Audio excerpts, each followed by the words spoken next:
तो hello sir, welcome to the interview. My name is Aniket from Tech Expert and we'll be conducting this interview regarding 2HP. So welcome sir. Thank you, Aniket. Thank you for having me over. Yes. Can you introduce yourself sir, about yourself? Yeah. So, Aniket, my name is Akansh. I run a company called THP. Uh, my Most of my professional career has been in management consulting and private equity.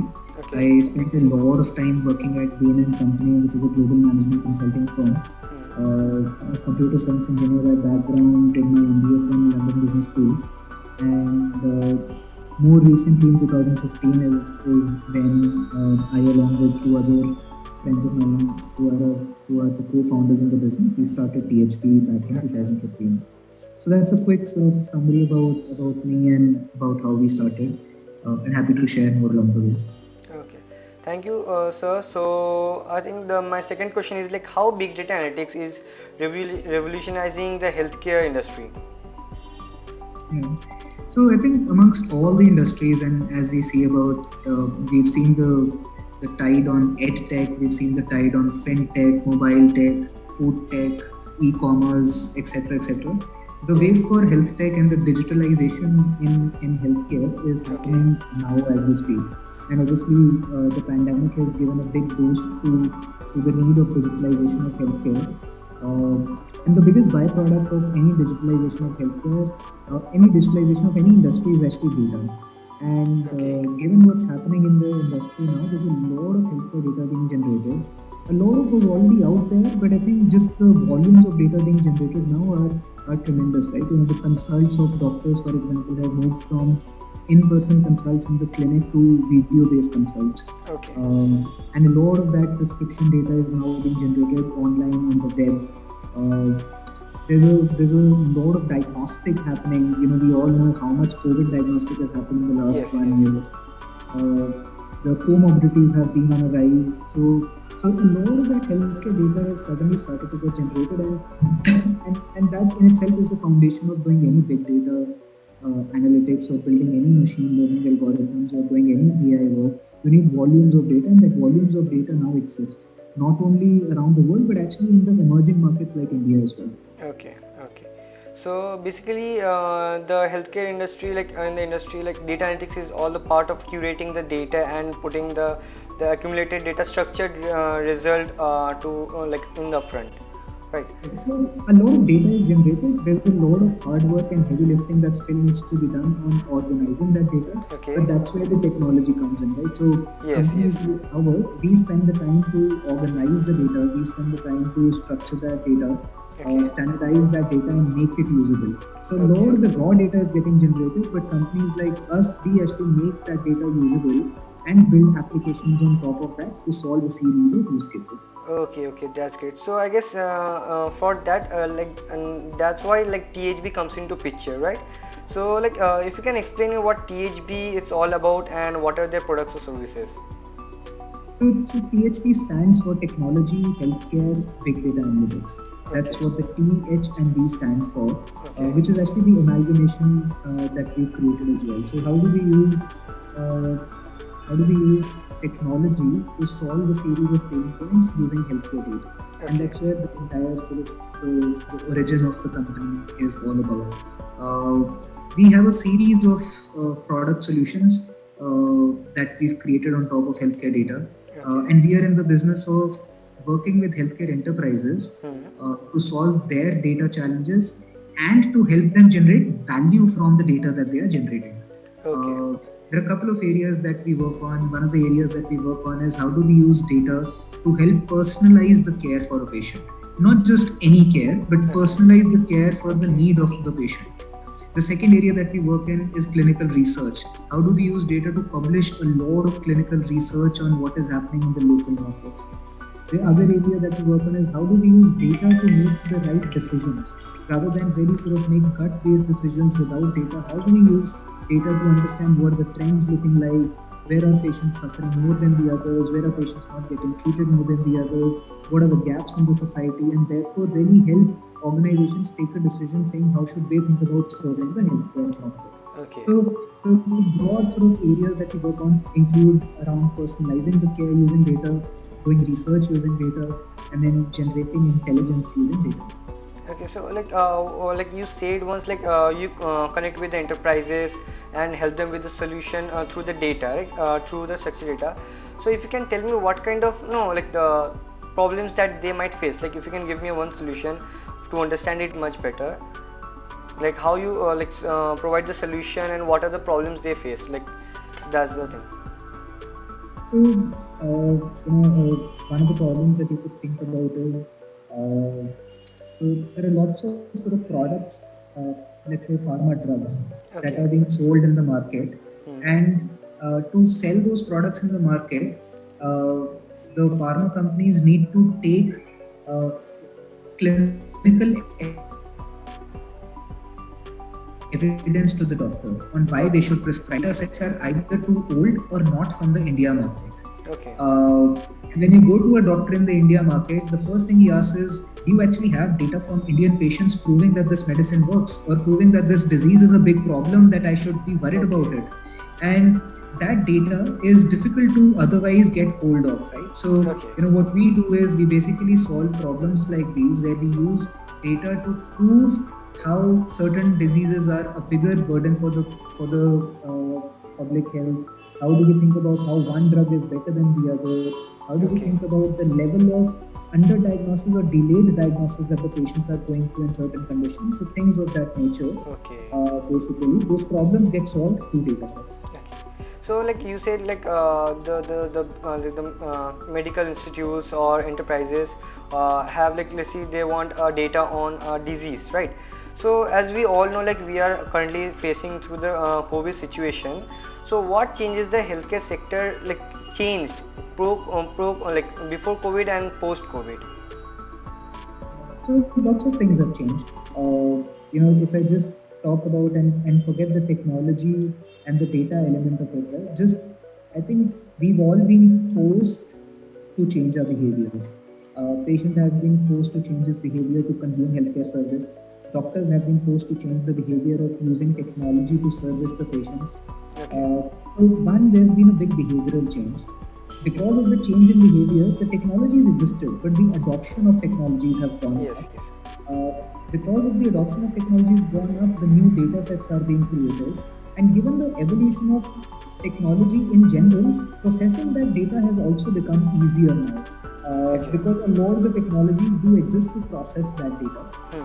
So if you think about it, COVID has really given that boost of changing behaviors, adoption in technology, creation of data, and then in general sort of evolution of technology, cloud architectures, etc., make that you can now process a lot of that data without investing in servers on day one. Servers only, yes.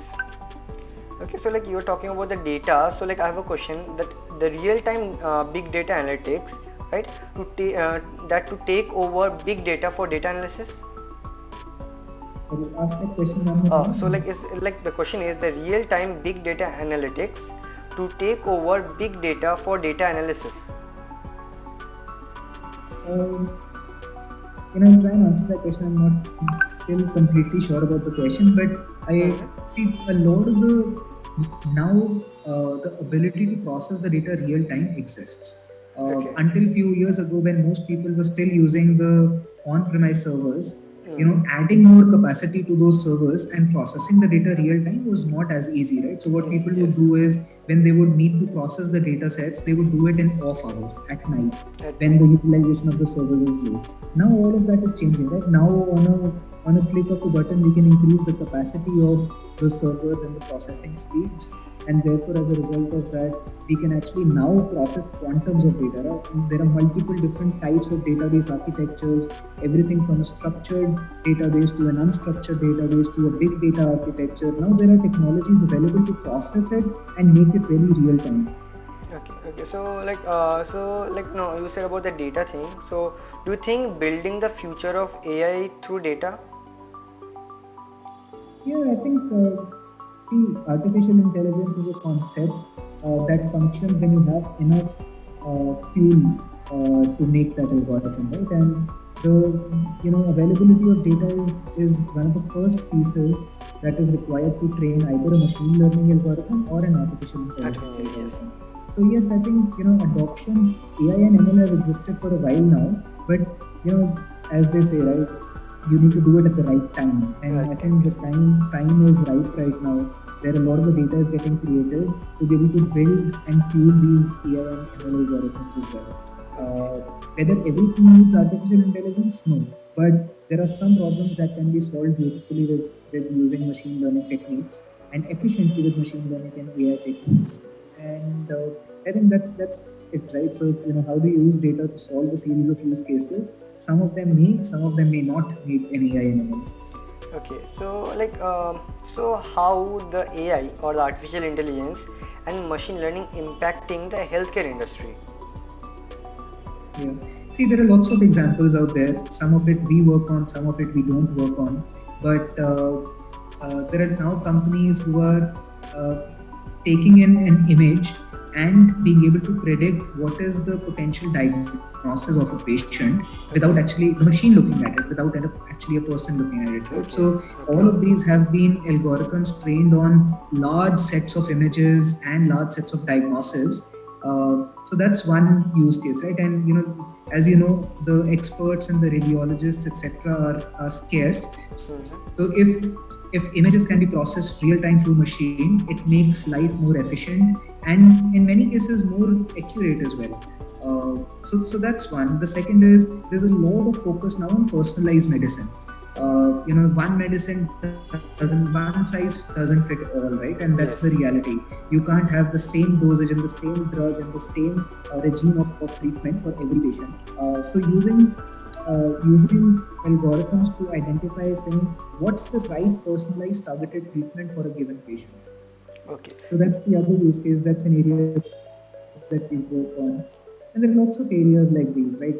Being able to predict, what is your utilization going to be and therefore how much investment you should make. Being able to okay, predict what is the level of financial returns you would make given the type of patient, mix of patient, treatment regime, type of doctors, etc., etc. So a lot of these are use cases of healthcare data.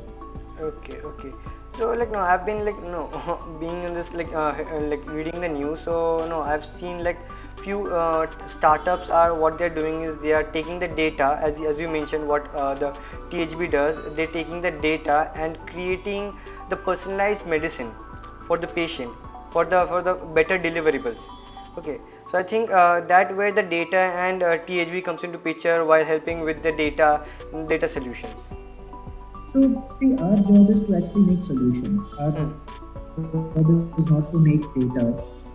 Data exists elsewhere, right? What we do is we go and collaborate with people who have healthcare data sets. We deploy Okay. our solutions to be able to deliver the end results, right? And we are in the business of building data technology. We are not in the business of building data. But that's where healthcare works on collaboration all the time, right? So we collaborate with people, and that's where our product comes in. Okay, so no, for as per the end result, I think in this COVID situation, there are many technologies that are helping people for their healthcare. So how you think like AI and bots could deliver vaccines, improve the vaccine delivery? So what's your point in that? Yeah. So, see, vaccine. So, one in general, I think there's a lot of work happening around infrastructure of delivering the vaccine, right? Okay. I don't think we need to worry about that. I think the biggest use case in healthcare is being able to identify the hotspots, being able to identify where is the next pandemic going to happen? Where is the next explosion of infection going to happen? Where can we have the next big positivity rate? There are lots of sort of algorithms that you would have seen in the news where people are predicting when is the next wave 3 going to happen? Where is it going to happen? How is it going to spread across the country? And I think the biggest benefit of having the vaccine is to prevent such hotspots, right? So I think if using data sets we are able to predict what is the next hotspot, what's the next pandemic, Okay. and plan our vaccine availability accordingly. I think that's a big use case. Then every vaccine requires a second dose. Being able to predict, saying, are there patients who are going to miss their second dose, and being able to nudge them to tell them when they should make sure that they come back for the second dose is a big use case as well. So I think use case of making vaccine available at the right place and making sure that patients are compliant and predicting if they are likely to miss are all areas where vaccine delivery can be made very, very effective. Okay. So no, like I've been like yesterday it was a like funny situation where one of my family member for like it was like the second dose I guess on a 90 days period, right? So they forgot to take the second dose. Okay, so that's the thing that I remember from this your point. Absolutely, and I tell you, it's easy to find that pattern, right? So, people in certain locations, people who tend to stay in certain cities, people who tend to be in certain age, people who tend to be healthy versus unhealthy. There are patterns everywhere on who tends to forget more. Yes, And yes, all of those absolutely. can be used to kind of nudge these patients and make sure that they are compliant and they get their second vaccine. Okay, yes, so that's great. No, like I've been taking like for a couple of days into this healthcare and health tech, searching for a lot of this. So I've been discovering many things like and then I came into like a contact with you and known about the THP and how it is helping through the data and analyzing it, the unstructured and non-structured, and putting it to the enterprises and business for the solution. So that's really great. So at the last what I want to hear from you is what's your industry perspective for this AI, big data analysis, artificial intelligence, machine learning towards the healthcare industry or health tech?